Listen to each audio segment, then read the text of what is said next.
four met at UC Davis and became instant besties. And now we're here talking about teaching California Native pedagogies. And it's really important that we make this a discussion. So we each plan on presenting for about 10 minutes each, or around that time, showing kind of things that we've done in our classrooms, some advice, and also some exercises, some helpful videos and resources. And Cutcha's going to talk a little bit more about that, about her website, which is up right here. And yeah, so I'm Vanessa. This is Dr. Cutcha, Risling, Baldy, Dr. Angel Hinzo, and Stephanie Lumsden, who is also getting her PhD at UCLA. They'll all take time to introduce themselves more personally. But yeah, so we get started, and Angel, or Woo! Get it!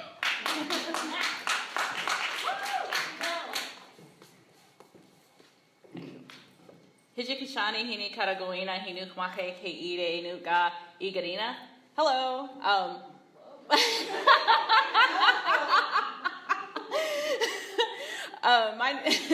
My name is Angel Hinzo. I'm Ho-Chunk, Winnebago Tribe of Nebraska, and I'm happy to be here today. That I was invited, and I've been this is the second time I've attended a California Indian conference, and each time I really enjoy it, and I like being part of the community and learning about different things from different people and going to the different sessions and everything. So I thought that I would start off by talking a little bit about, since I'm a visitor, a Ho-Chunk person, I actually have lived in California for over 10 years. I'm currently a postdoc fellow at the University of Denver. So now I'm in Colorado, working on interdisciplinary indigenous studies. So one of the things they want to do is do curriculum building at the University of Denver. And part of that is acknowledging some of the violence that has happened, including the Sand Creek Massacre, which the founder of the University of Denver was implicated in. So they're actually working to do a lot of that work, and that's how my position came about, was a recommendation in a report, the Evans report, for what needs to be done in order to kind of address violences that occur in the area on the land and that institutions are implicated in. But I first moved here when I was in high school, and I first learned about California Indians or California Natives because my workplace when I was in high school was actually in Oceanside, and it was very close to the San Luis Rey mission. And it's funny because I was debating on whether or not to share this, but I decided it's important for me to share, is that I had a spooky event happen when I was working over there one night. And when I went back to my family and told them what happened, the first thing they did was you need to smudge off.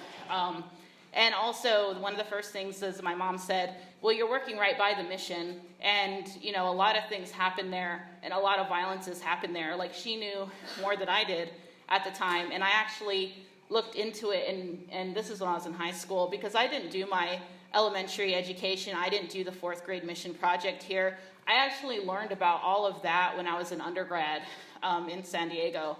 But she was aware of the violences and implications of the mission system here, and so she was the one who brought that up to me.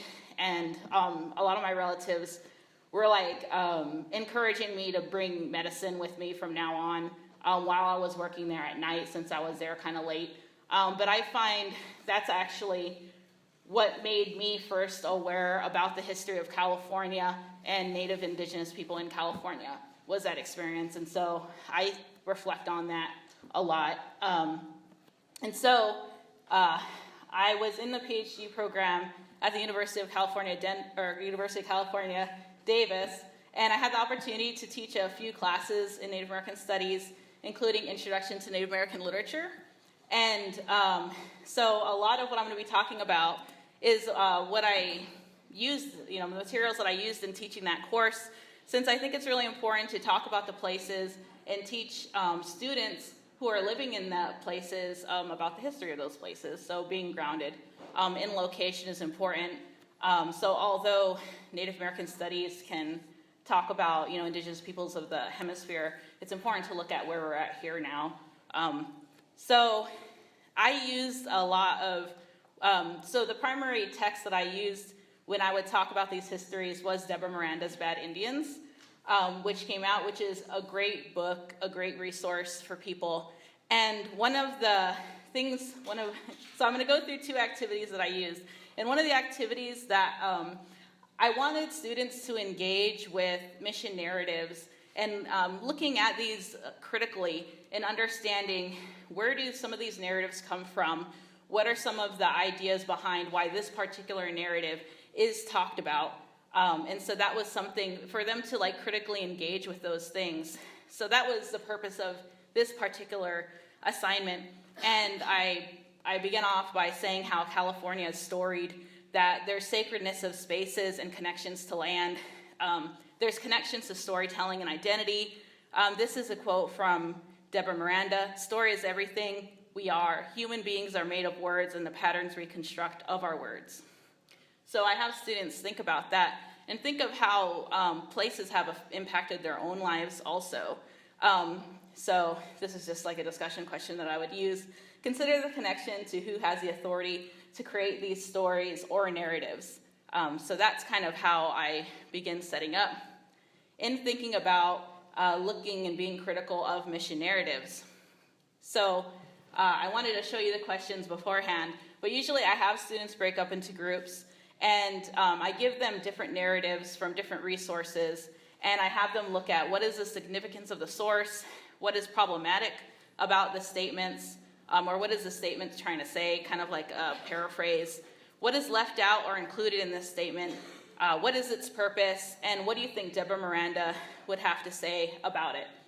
And so I wanted to share a couple. So I didn't have the original narratives that I actually used when I would do this activity. And it's interesting in looking at when I was looking for narratives in the past few years, and probably, well, I would guess that a lot of this is because of the canonization of Junipero Serra. There's actually more material online critical of the mission system and what happened there than when I actually first designed this activity.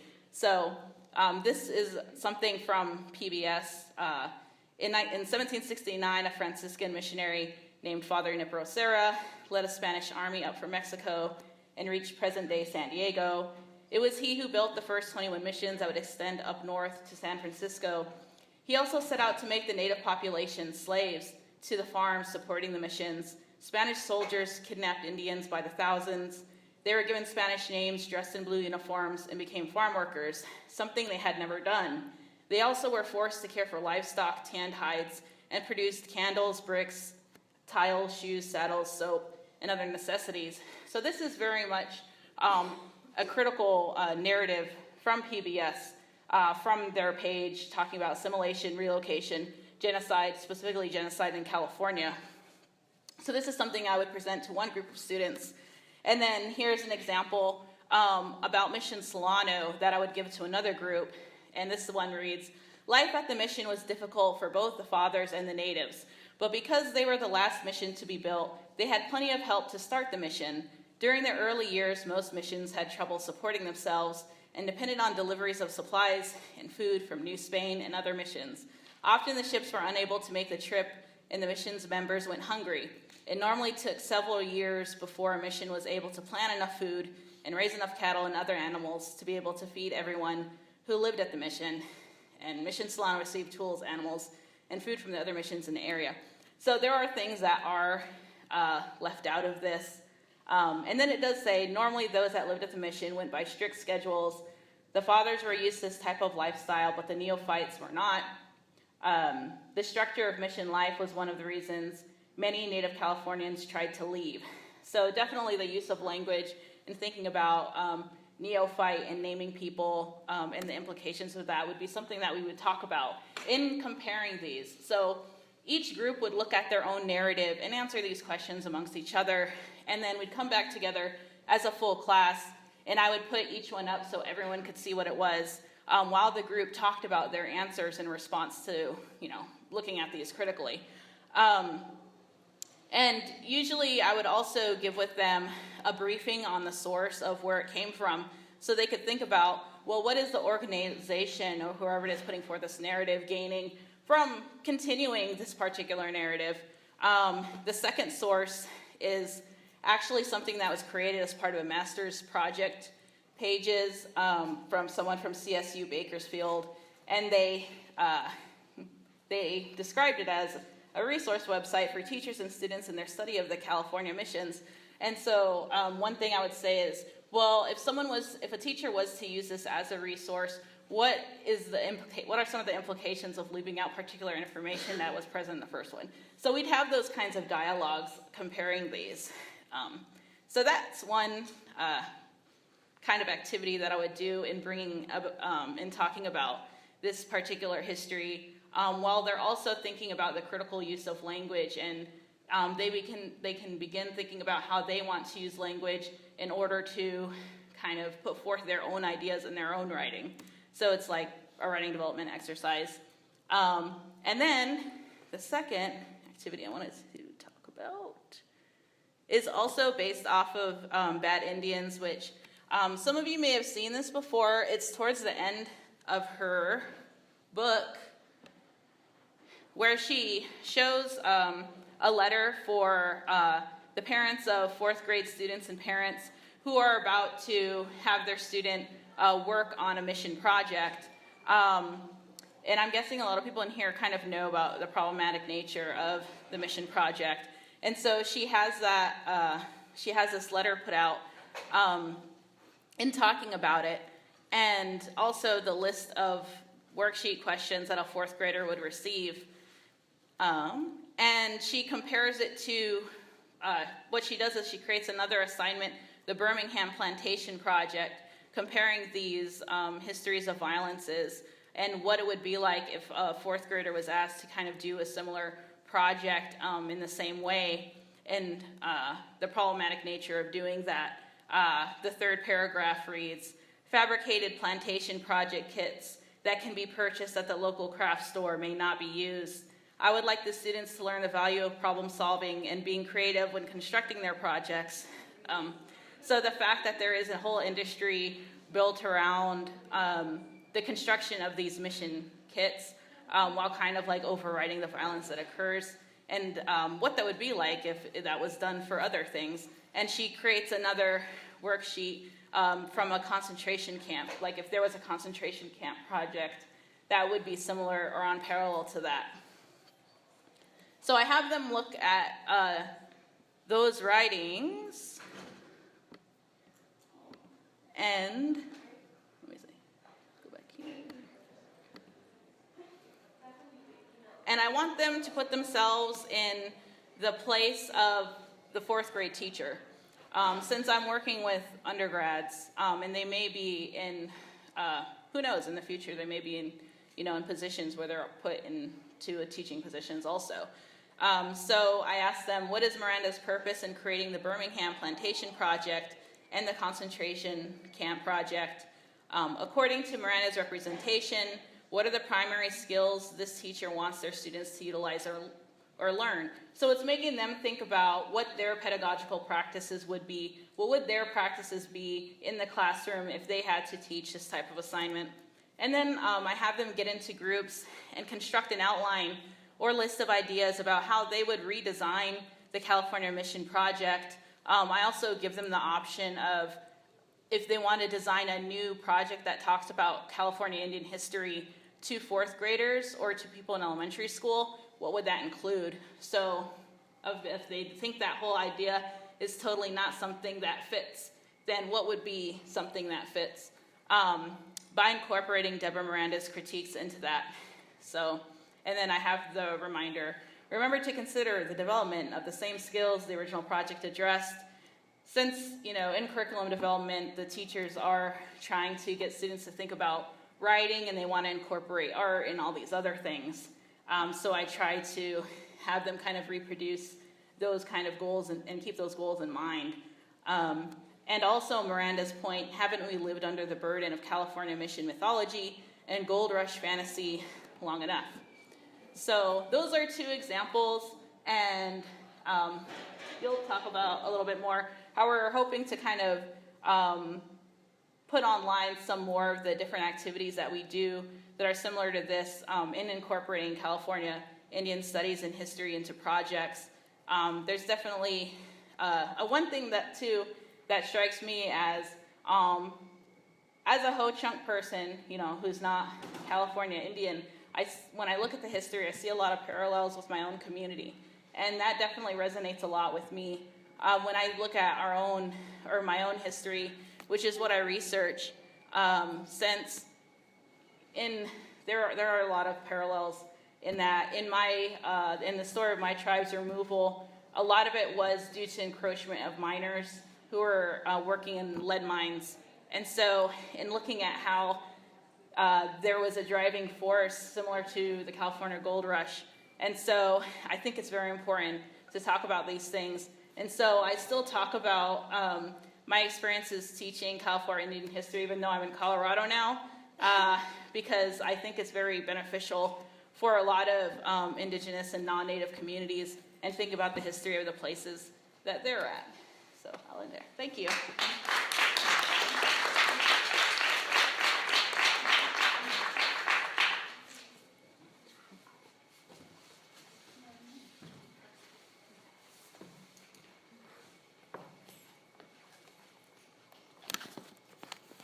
Hey, Young. Satiet Nutsan. Hi, I'm happy to see all of you here. My name is Stephanie Lumsden, and I'm Hoopa. Yay! Which I'm happy about every day. And yeah, I like we've said, we've all met at the Native Studies program at UC Davis, and we're all BFFs now, and we do conferences together, and we just blow minds. That's what we do. I'm now at UCLA doing my PhD in gender studies, so that's kind of where I'm coming from. But I took a break in between my master's and my PhD program because, sometimes you need to not be an academic and just go live your life for a while. And so I did that, and I was a teacher for 2 years. So I adjunct at Portland State in the Women, Gender, and Sexuality Studies department, and then I got a full-time contract for the second year, and then back to Cali. I was going back to Cali. So that's where I am. So I want to talk a little bit, and there'll be some echoes since we all taught this Introduction to Native American Literature class at UC Davis. So there'll be some echoes throughout, and we all depend on each other as resources in all this. And I think that's important to name in pedagogy is the place of your colleagues and other scholars who are doing the work in your field. Like, I would not be the scholar I am actually without this both professional and relationship and this friendship. And I want to put that center stage because I think, especially as Native women, that some of those relationships and that work we do gets erased. So I'm going to say that. So I want to talk to you about two things about teaching and pedagogy and how I approach teaching California Indians studies. So at UC Davis, I taught NAS 5 a couple times. One time I did much more like a classic kind of literature approach with short stories and a novel and poems and that kind of thing. And the second time I did it, I wanted to do something like methodology, a little bit methodologically different, and that I used federal Indian policy and California state Indian law as literature in the class. And they were not prepared for that, right?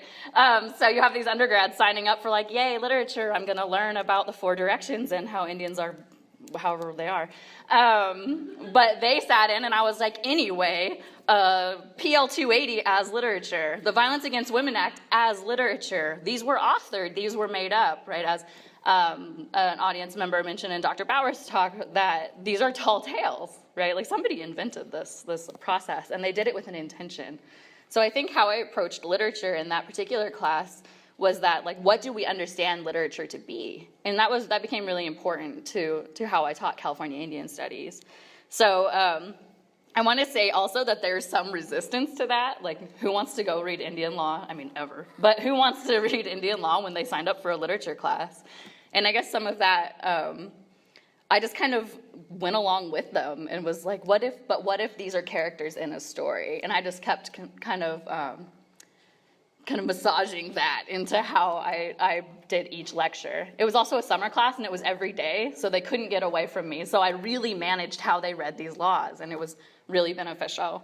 Also, I was in a federal Indian law class right before that, so it really helped me understand a lot of that. Like, you'll never be so smart as anything as when you have to teach it. So you're really mining your students' genius also, but they don't know that. It's true. So about like what we approach as fiction, it became really important for me as part of teaching this was to show them a new way to understand the written word. Like all of this is a fiction, right? This is about how you approach these things. And I just kind of showed them how. I showed them how from a hoopa perspective, this PL280 is a lie, right? Like it's a story that someone told themselves. And so how do we live in that reality? So that was fun. And so what we did, and I think my syllabus is posted with all of ours on the website, so you can see kind of how I integrated short story about traditional law next to PL 280, how I taught Louise Erdrich's The Roundhouse next to the Violence Against Women Act and Oliphant v. Squamish, and how we just really integrated this. And the end result was some really stunning papers about how it is that Native women become so vulnerable to sexual assault and domestic violence and premature death. I mean, like, there's no other way to say that. And they were undergrads, a lot of them sophomores and juniors, and they were able to articulate sexual violence as a consequence of colonization right now. And like that, to me, made that work super meaningful. So I'm here to say, number one, I'm obviously like an incredible instructor, but also, right, that it is possible. You can show them how to approach this work in that way. And I think that's some of the work we all want to do. Yes, okay. So, and then I also want to say about a different experience. So that was in a Native American Studies department at UC Davis. Teaching in PS at Portland State University, which is a very white city, and it's a very white university, and it's a women, gender, and sexuality studies department, so please. And then there's me, right, like this Native instructor who's kind of how I am. With all this charisma. So I taught I taught two classes, a few different classes while I was there, but two of the classes I want to talk about is this one class called Women of Color in the U.S., and that was, it did a check mark to a lot of different majors, and so I ended up with like across disciplines people are in there to take this class, and I really wanted to focus on themes and then how different women of color anticipate that affecting the material realities of their lives, right? So we talked about women of color in beauty, and I talked about what it meant to decolonize a beauty standard, and talked about the 311 tattoo, and I talked about basketry and skill and bride price, right? So I found a way to kind of integrate a California Indian perspective, or particularly a hoopa perspective, in this like general education requirement at Portland State University, right? So I think an important part about pedagogy is that you are always present in what you teach, right? Like I didn't go teach a dry economics course, like that's not Stephanie, right? So how did I talk about beauty as a hoopa woman, and how do I always bring these conversations back to colonization, and not colonization in the past, right, which a lot of them come with that preconceived notion, but also colonization as an ongoing process of dispossession, and how does that impact our bodies, right? How we understand beauty and performance. So I did some of that in that class. I also taught Deborah Miranda's Bad Indians as a book report they had to do in that class, and I had them relate to the other texts we're reading about what colonization is, how does it impact the land. I show Winona LaDuke TED Talk about environmental destruction and our relationship to traditional foods, and I have them read that as a source alongside Bad Indians, so that they're seeing a different way to relate to land and place. Right, and that became a really central aspect of that teaching. So I'm bringing up this experience at teaching at Portland State just because there's I think some anxiety, or maybe it's just me. I could be the only anxious one, but maybe there's some anxiety around teaching non-Indians in another state about California Indian studies. Like, what are they going to do? Rather than be like, well, that doesn't matter to me, or that doesn't affect me at all. And I think to Angel's point, to be like, no, it absolutely does, right? You would be a fool to think that what goes on, across the world right now doesn't affect you right now. That we aren't all in this room because of like neoliberalism and the shifting relationships of labor and power across the world. Like, that would be foolhardy. So I try and really bring that forward in these classes. And also, I just approach them like, why is it that you guys don't know anything about Native American studies? Like, whose land are you on right now? And they're all like, oh, I don't know. The river's called Willamette, is that right? And like, the answer's no, right? But I'm like, but why? start to really question them and get them trained to think about, why is it that you don't know those things? Or why is it that the only thing you know about Indians in Oregon is the Oregon Trail? Or like, why? Why do you think this history is apart from your history? And to really kind of bring that lens to the class over and over again. And I'm going to be honest, there's resistance to that, right? Like people, the response to some of this work, which is brutal work to read about, right? Sometimes we're talking about the end of people's worlds, right? That's not light reading on a weekend, right? It's not beach reading. And a lot of response to that is resistance or guilt, or like people cry, come to office hours and cry. It's also, well, maybe I just have that look. People cry on me sometimes, but there's like a real emotional response to this work. And I guess and part of like my feminist pedagogy is about locating all of ourselves in the teaching, and just to be like, yeah, that thing you feel it in your body right now, and so do I. And so like, let's just sit there with that. So instead of being like, no, don't feel bad, it's not your fault, like we all are a part of this like colonial society, and right, to be like, no, be uncomfortable, right? Like feel bad and feel it and know why you're feeling it, and come like, what does that mean when you feel in the doing? And so I, as one of my sources of pedagogy development, I use like Audre Lorde's The Uses of the Erotic, and what does it mean when our bodies are in these classrooms, and as if we all exist apart from this history when we don't. So I really locate that, especially because it's in a feminist situation, right? I can locate that in that work. So I guess one of my big like teaching philosophy things is about extending your capacity for discomfort. So my students are like, oh, I'm uncomfortable, so I don't want to learn about this because it hurts my feelings. I think I'll just not listen to you when you talk. Like, that's one way to live your life, right, Mr. Trump? But but then there's also another way of being, which is, no, I see you and you matter to me. And so I'm going to sit with this discomfort and acknowledge that and work through it myself, because we all got work to do. Like, no one's innocent in here, right? So I think I try and bring a lot of that to these classes. So there's two different experiences, one teaching literature and law as literature, and the other one teaching California Indian studies in a women's studies classroom where no one knows anything about Indians and what they know is wrong. And then just using this kind of feminist pedagogy to do those things. And I would just invite all of us to look at feminist pedagogy texts to do it, because it's been super beneficial for me. Yeah, I feel like that's enough. I'll leave it there. Thank you.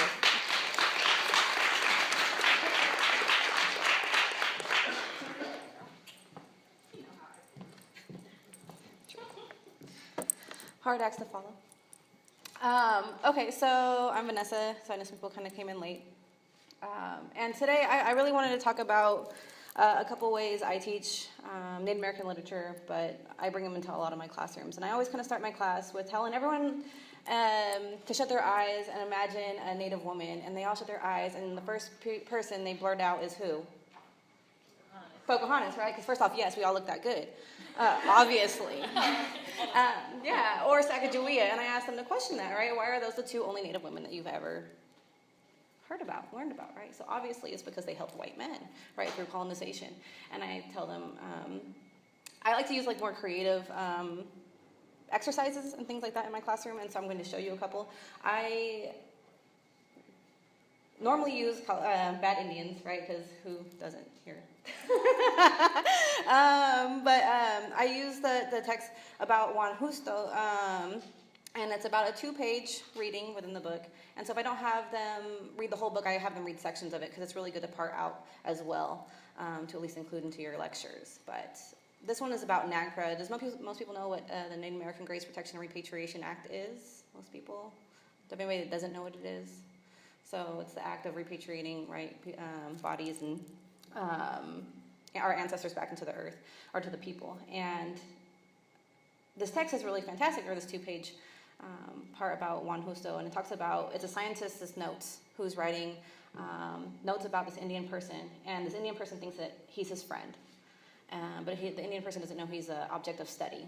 And this is written in around the late 1800s, early 1900s, for a Smithsonian grant. And so the doctor is writing these notes and kind of is hoping that Juan Justo dies so he can look at his bones, And so this is kind of like maybe the beginning of how NAGPRA, or how we have these collections. And I have my students learn about genre around the same time, and how the written word, how Stephanie and Angel talked about, are really important and used in colonization. And so I have them kind of bring them into the, today, and we use the hashtag for Juan Justo. And if we did Justice for Juan, or hashtag Justice for Juan, what would a tweet look like? And so I had them write out little tweets, right? And so that's always really fun. And then I also have them do a bumper sticker about what is NAGPRA, and maybe you can use this in your class. And something that I've learned from Dr. Middleton from UC Davis, but have them do more social justice initiatives within California Indian text, right? Like bring it into now. How can we change some of these things? How can you change some of these things? I also do a call to action paper, so I try to really bring things in now. So these are some of the examples I had of their bumper stickers, just to kind of show you. I know they're kind of bad pictures, but NAGPRA, we're not research tools. So I have them kind of draw pictures if they want. I give them some time. Obviously, the words are limited, right? Because it's a bumper sticker. You're going to have to read this really fast. You're driving by somebody. And so some people really get into it. So if it was your ancestors, owning someone's bones is slavery, NAGPRA. So this is also a good feel of how my students are understanding this in a couple sentences. I think this is my favorite one. What's living in molasses? NAGPRA. And then NAGPRA, our present story, your scientific inquiry, right? And so this really helps me understand if my students are getting it or not. A really fast exercise. And it's also a really good way to take roll. Sticker stolen, please return, NAGPRA. That's actually my favorite. But then also, some people got fancy. But here are some of the tweets that I had them write about Justice for Juan Justo, right? So would you like if your doctor took care of you only because he knew you were dying and wanted your bones for display, free Juan Justo or Justice for Juan? My bones, not yours. And so you can see some of these kind of tweets that kind of bring it into now. And so maybe have them feel, like Stephanie was saying, right, that it's important to have them feel. My other friend Danny from school talks about emotional literacy, that it's something that we don't talk about. We're very much in our own bubbles in classrooms that we don't.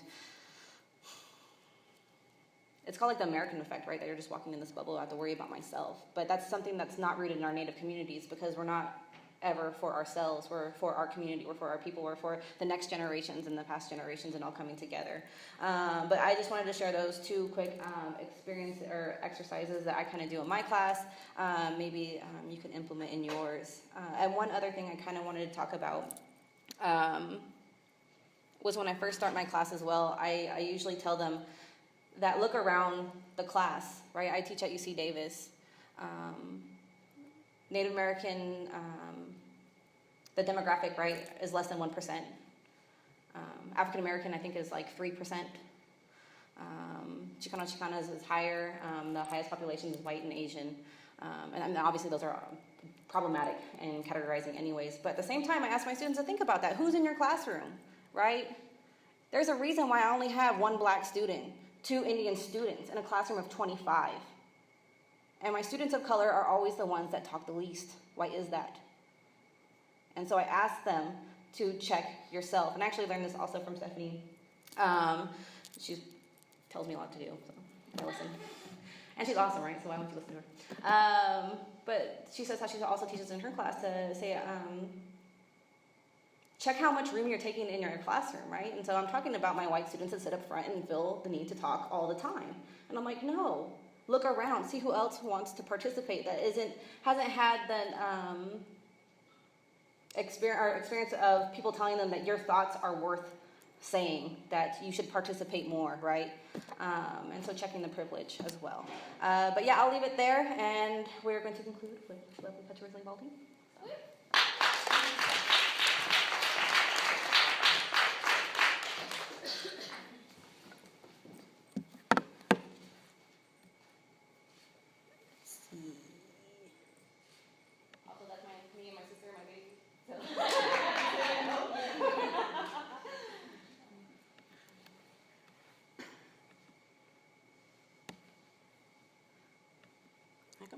doesn't like me.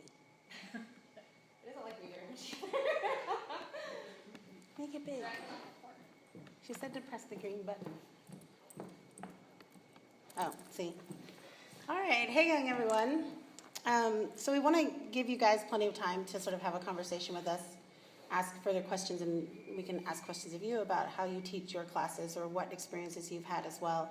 So I'm going to go through one thing very, very quickly, and then show you the website that we are creating that includes some of our syllabi, some of our lectures and our activities for you guys that you can go to after this is over and be able to sort of access the things that we've been talking about, and then sort of get further ideas about things that you can do in your own classroom.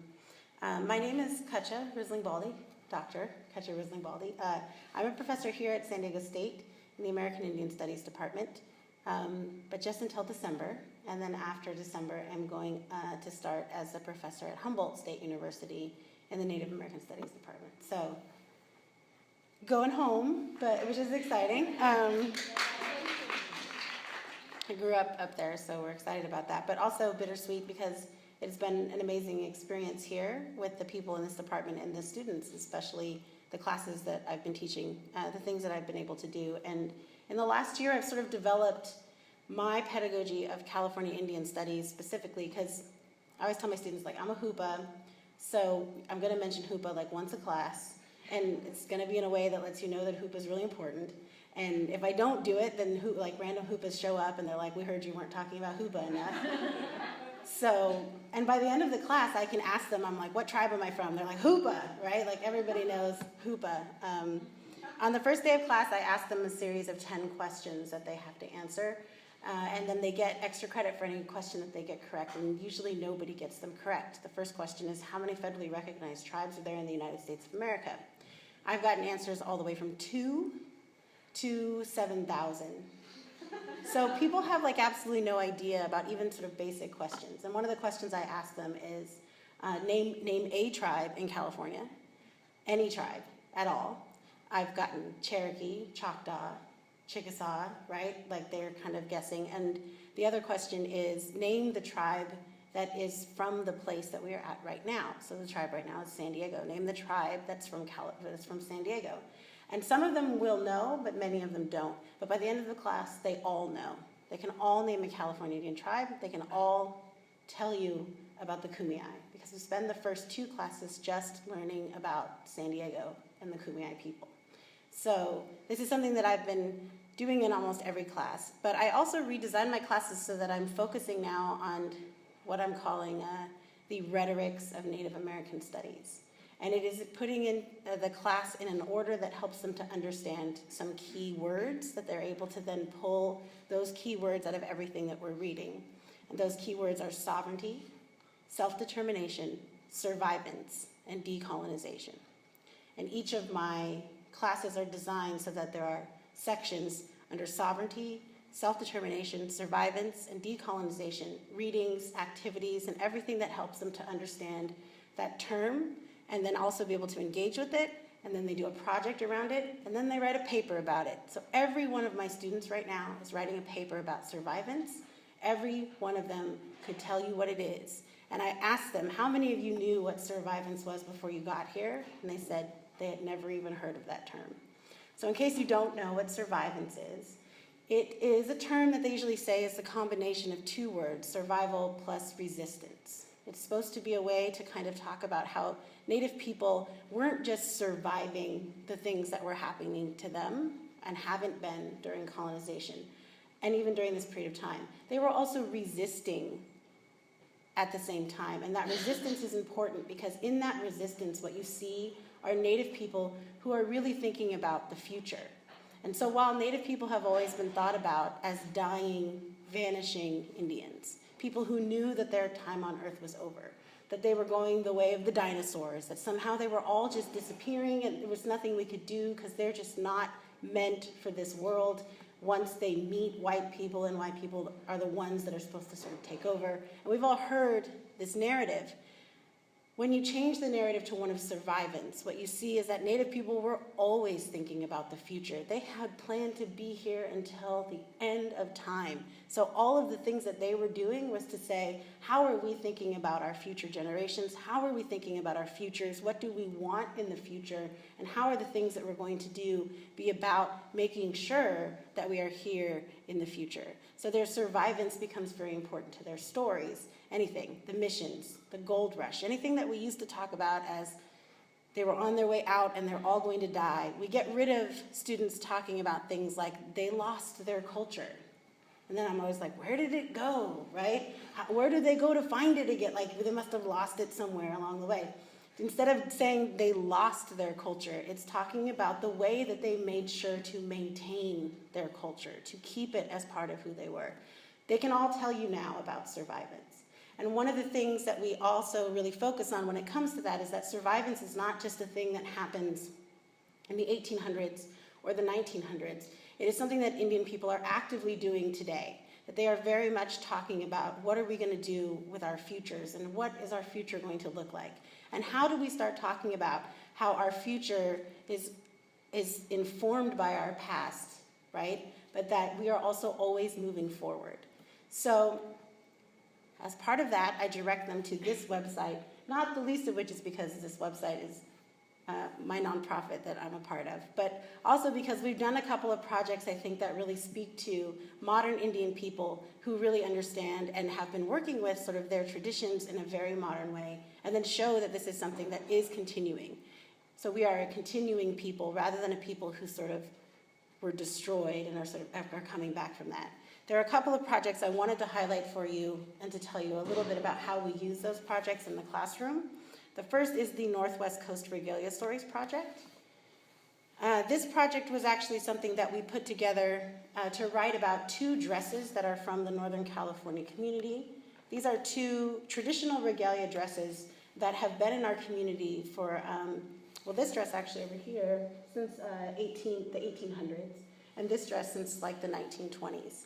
And what we were able to do is to interview several of the young women who have worn that dress and several of like elders who have worn that dress. And what we're trying to sort of establish is that this dress has a life story, and that this life story shows you that these people are living, breathing, like loving, caring people who have all lived like through this dress. And so in interviewing them, we were able to get them to talk about the way that they remember it sounding, where they wore it to. This dress on the left, it was at the opening of DQ. It's been on the longest walk. It's been like to Washington, D.C. It's been all over the place. This dress on the right has met Jim Thorpe and has been to like all of these big events. And when you talk to the women about what that meant, that for generations upon generations, they've all been wearing this same dress. What you see is there is not this discontinued nature of Indian culture where suddenly it stopped and we lost everything.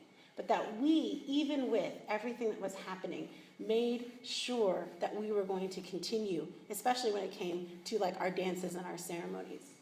This dress on the left actually right now is being cared for by my great aunt, Viola Risling, and when I talked to her about it, it was really important for her to sort of point out that this was the dress that her grandmother, so my great-great-grandmother, brought with her into the Hoopa Valley when she married into the Hoopa Valley. She had to make sure that she could take it with her, because at the time she was being attacked by people in her own village during the gold rush trying to push them out. So she's bringing this with her, making sure that she has this thing that she's made to come with her. So it's been through all of that.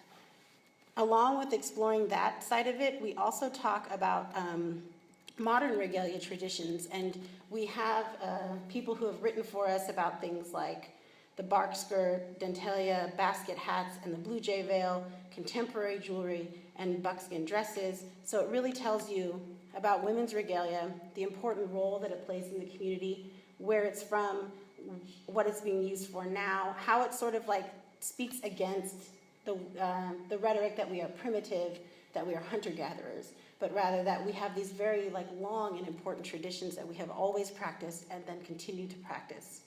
Along with that, we interviewed and had women write personal stories about their own regalia pieces. And so what you see are people sharing their own stories. This is my necklace, this is where it's been, this is why I made it, this is why it's a part of me. This is my dress, this is where it's been, this is why I made it. These are the places that I've taken it to, these are the pictures that I can share with you. Several of the women on this stage actually shared about their basket hats, the way that they have taken them to different places, how proud we are to wear our basket hats, the reasons why it's important for us to show that these are living traditions. I actually wrote a story specifically about my basket hat. Look, you'll see right here that this is actually written by Vanessa Esquivido-Mesa, so she's right there if you want to talk to her about it. But I wrote a story about my basket hat because when I don't know if you can tell, I have a really big head, and we go lots of places to find basket hats, and they don't fit, because I have a very big head. And so when people try on hats at different places, they often are like, that hat was too big, and then they come and get me, because maybe it'll fit you, right? And then it never does. But we were at the Marin County Art Show, and if you've never been there before, it's actually like a fantastic experience because it's a bunch of like really wealthy white people from Marin County who are going to buy all of this Indian art auction jewelry and baskets and buckskin dresses, and they're going to hang them up in their living rooms, and they're all like collectors. And then lately, in the last couple of years, it's a bunch of California Indians who show up so that they can buy things they're going to take back to the community and use. And when we first started going, it was very hard on the traders because we would walk over and start picking stuff up and like putting it on because we were going to wear it. And they would be like, what's happening right now? Because what do you mean you're going to wear this? You're going to wear it to wear. And they didn't quite know what to do. But it only took like 3 or 4 years before they started realizing that we were going to come back every year and we were always going to be looking for hats and beads and baskets and things that we could take home, so that now when they see us coming, they're like, I got the perfect hat for you. It looks so good with your outfit. Like they know like what we're looking for. So I was there at the show that year, and I never look, because most of the traders' baskets are kind of small, especially their hats. When you're looking at like baskets being sold in the early 1900s, a lot of them were very small, because the women were weaving small hats that then people would buy, not weaving the hats that people were going to wear. So you often see small hats rather than larger hats. But I was walking around kind of by myself, and a friend of mine came running up, and she was like, I found a hat that's too big for me. You have to come because it'll probably fit your head. And I was like, all right, we'll go see. So we went to the station, and the lady pulled it out, and I put it on, and it was this one. And it fit. And of course, then I turned into a beautiful princess, and then they took me away in a carriage to whatever. Who knew? But she said, I was like, I guess I have to buy it because it actually fits me. And it's really, this is a super well done and finely woven hat. And I asked the woman, I said, who made this hat? Do you know? And she says, as a matter of fact, because a lot of the times they don't know. They don't know who made it. You can kind of guess sometimes based on certain ones. She's like, as a matter of fact, I do know. I have a biography of her. Her name is Nettie Rubin. Nettie Rubin is a Karuk woman from the same village that I'm from in Karuk country. And in the biography, she talks about how weaving was very hard for her at the end of her life, because it took her a lot longer than it did at the beginning, and she used to get sad because she didn't think that people knew how much effort went into making this kind of hat, because they were buying it to collect it, not to wear it or live with it or to take care of it. And she wanted people to know how hard it was to work it and to put it together. And what was interesting was I needed a hat because I was actually heading up to a ceremony that weekend, a ceremony that we were doing in my family at the village that Nettie Rubin is from. And so I said, if I buy this hat, I'm going to take it back to the village that she's from, and I'm going to put it in the dance this weekend that we're doing at that village. And the woman was like, I can't believe that hat's going home. I never even thought about that hat being able to go home.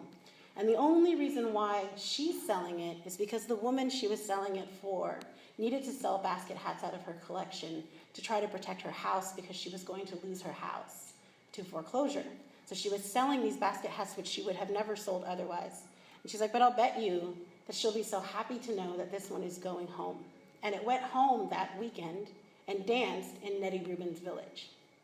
So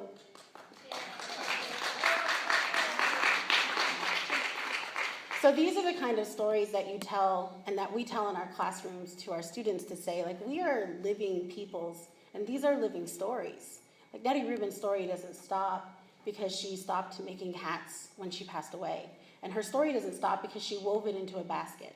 And that basket's going home, and then that basket's going with me, and then that basket's being taken all over the world as I do presentations, and then that basket is living its life the way that she wanted it to. So to talk to students instead about survivance, we're still here. These are the things we're doing. We're always going to be in the room. You never know where a California Indian is, but we're everywhere. And you never know what we're listening to, but we know. And we're always going to be the ones that are like coming up in your booth and trying on all your hats, and because we're living people, and these are living traditions. That's sort of like switching how we talk about California Indians in general. So our website is up, anybody can use it. And on the website, we also have another one of our friends' projects, the Stories of the River, Stories of the People, Memories of the Klamath River Basin. It's a video project and also online exhibit that allows you to learn more about the Klamath River and sort of the issues that are happening with the Klamath River. I often have students look through this exhibit and reflect on what it's like to experience understanding like the river from an indigenous perspective. And then we also have information about the Woven with Our Roots basket weaving retreat, which is a retreat that the Native Women's Collective did, where we had several women come for a weekend and do lots of weaving and learning to make baskets. But as well, we also have resources on basket and basket weaving in Native California. We do book reviews so that people can understand what the books are about and then sort of where they can get more information. And then finally, we also have what we call the Arts, Voices, and Perspectives project. These are short videos that we made specifically about contemporary indigenous artists and the way that they are using their art, both as in a traditional aspect, but also in a very sort of contemporary way. So you can learn more about who they are. Terry Maston is a basket weaver.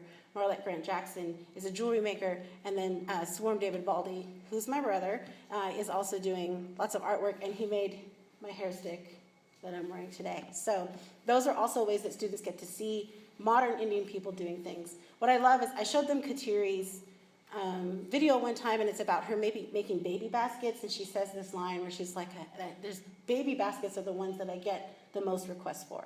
Baby baskets are the one that everybody wants me to make. I make baby baskets so much all the time. And I ask my students, what does that mean? That she's always having to make baby baskets. And then one of them said, well, that she wants to have lots of babies. Which I think is true. Which is probably kind of true. Hi, Kateri, if you're watching.